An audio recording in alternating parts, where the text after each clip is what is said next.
Hey everybody, Brian Mendler here, former self-contained teacher turned teacher coach and personal trainer in the areas of classroom management, discipline, student motivation. And today we are talking about 2 strategies to engage either your virtual learners or your learners in class. If you like this video, don't forget to subscribe, don't forget to hit the thumbs up button, and don't forget to leave a comment below. Check it out.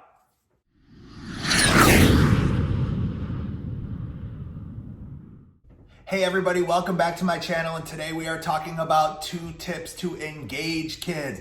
Get them hooked, get them showing up, whether it's in class or whether it's on the computer. And probably these are things that you might have tried a little bit, but I'm guessing you haven't really delved into. Number 1 tip is be vulnerable. Ask yourself the following question: how well do my students know me? No, I mean, do they really know me? And I'm not talking about your favorite color and your favorite animal. That's cool too. I'm for that. That's definitely good. But I'm talking about the real stuff. I'm talking about, do they understand the anorexia that you overcame as a teenager? Do they?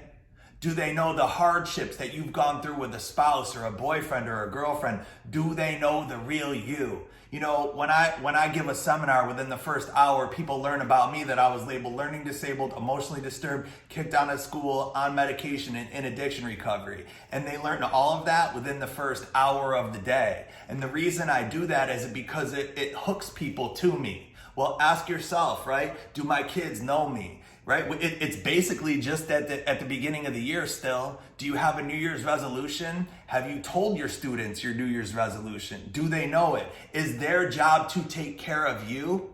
You know, when I was teaching full-time, every single Monday, my kids had a homework assignment and it never changed. It was the same assignment every single Monday for the whole year. And the kids knew about it and the parents knew about it. Everybody knew about it. And the entire assignment was that on Monday, the kids had to go home and come in on Tuesday and ask me how my recovery meeting went Monday night. That was it. They had no other responsibility but to take care of me. You want to get kids who aren't showing up to start showing up? That's the thought process, getting them to take care of us. See, we spend so much time taking care of kids. The problem with that is if you're on the receiving end of all of that help, it's easy to become helpless. That's what helpless is. Helpless is somebody helps me so much all the time that I can't do anything for myself. So Brian, are you saying we should stop helping kids? No, of course I'm not saying that. What I'm saying is it's really powerful sometimes to balance that out. You trying to lose weight? Bring a weight loss chart right into your classroom.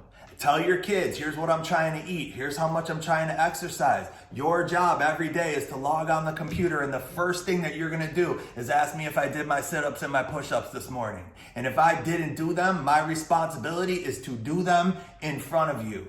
You watch how fast you'll start turning yourself around, and you'll start turning kids around. The concept of getting them to take care of us is so incredibly powerful. So tip number 1, be vulnerable with your students. And by the way, to finish that up, sometimes people say to me, well, you would tell first graders that kind of stuff? I have a first grader in my house, and she knows that I go to addiction recovery. If you said to her, Brookie, where's daddy on Monday night? She would say, he's at his meeting. What does he go to his meeting for? He goes there so he could get his medicine, so he could be a great daddy for the rest of the week. That's how she knows about my meeting. But look, my daughter, my son, my family, on Monday nights, I am not allowed to be in our home upstairs. Now I am, because we do the meetings virtually, which is really cool. That's a whole other story. I'll talk about that maybe in another video, but which the ability to do that has been fantastic. But they know that I'm gonna have my headphones on and I'm gonna be focused on my meeting and the people that I'm there to help. So number 1, be vulnerable, get kids to take care of you. And number 2, ask yourself the following question: do I care more about my kids than I care about anything I'm trying to teach my kids? And if I'm a kid, I have to know that. So the question is, how much extra time? Think about your most challenging student right now, the one who drives you the craziest for whatever reason. If you take required time out of that mix, so this question, required time doesn't count. And what required time is, that's the time that they're on the schedule because the administrator puts them there, because someone tells you that you have to be with them. If you take that time out of the mix, here's my question: how much extra time are you spending trying to get to know that kid right now? And do y'all know what the answer is frequently from a lot of teachers when I ask that question? The answer is 0. That's the answer.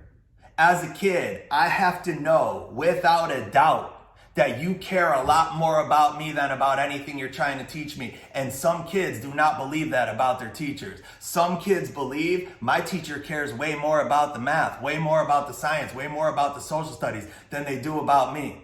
And I can't believe that as a kid. As a kid, I have to know you are there for me first. It always has to be me first. And once I know that. And so what do you do, Brian? What exactly do you do? Here's my recommendation. Take 2 minutes a day, 2 minutes every single day, and find that kid, whether it's virtually, right? Whether it's on the phone, whether it's a message, whether it's however you got to connect with them in person, 2 minutes, pull them out of somebody else's class and walk around the school with them, get to know them a little bit. And I would have rules when we walked around the school. So rule number 1 is I'm allowed to ask you any questions that I want to know about you, anything in the whole world. Rule number 2, you're allowed to ask me anything you want to know about me. Rule number 3, neither one of us are required to answer. So if you don't want to answer, you could just look at me and say, Mr. Mendler, I don't feel comfortable answering that right now. And I'll say back, no problem. And I can do the same. Rule number 4, though, and this rule is really important. Neither one of us is allowed to get mad at the other person for asking. So if I ask a question and you don't like it, you could say I don't want to answer it, but you can't get mad. Sound good? And rule number 5, and this one only pertains to you, it doesn't pertain to me. I'm sorry, it only pertains to me, it doesn't pertain to you. It pertains to the kid, it pertains to the teacher, not the kid. Sorry, I'm gonna get this right. Here's the rule. The rule is, I promise you I won't talk about school. I guarantee, now you could talk about school, you could talk about anything you want, and then we would go. And the things that we would get to know about each other. Brian, 2 minutes a day, what's that really gonna do? It's not about 2 minutes a day. That's not what it's about. It's about 2 minutes today times 5 minutes times 5 days in a week. That's 10 minutes in a week. That's 40 minutes in a month. That's 400 minutes in a year. Do not tell me that kid will not be eating out of the palm of your hand in those moments. All right, you guys, if you enjoy, so rule number 1 is be vulnerable. Rule number 2 is care more about the kid than anything you're trying to teach the kid. If you enjoyed this video, don't forget to subscribe. I would appreciate very much if you hit that like button. Feel free to share this and leave your comments below. Also, turn on those post notifications so you don't miss another video from me. I'll be back with you next time. Until then, I say peace. I'm out of here.